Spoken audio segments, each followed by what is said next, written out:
يا أيها الذين آمنوا استعينوا بالصبر والصلاة إن الله مع الصابرين ولا تقولوا لمن يقتل في سبيل الله أموات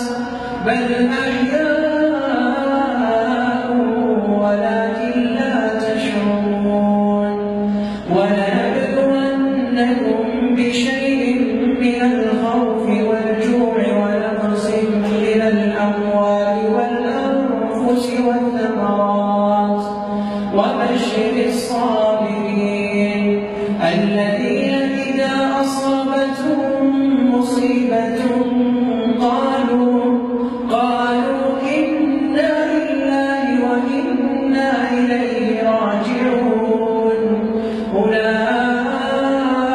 عليهم صلوات من ربهم ورحمة وأولئك هم المهتدون إن الصفا والمروة من شعائر الله فمن حج البيت أو اعتمر فلا جناح عليه أن يطوف بهما ومن تطوع خيرا فإن الله شاكر عليم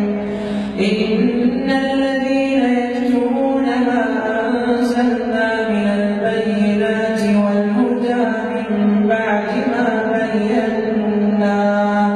من بعد ما بيناه للناس في الكتاب أولئك يلعنهم الله ويلعنهم اللاعنون إلا الذين تابوا وأصلحوا وبينوا فأولئك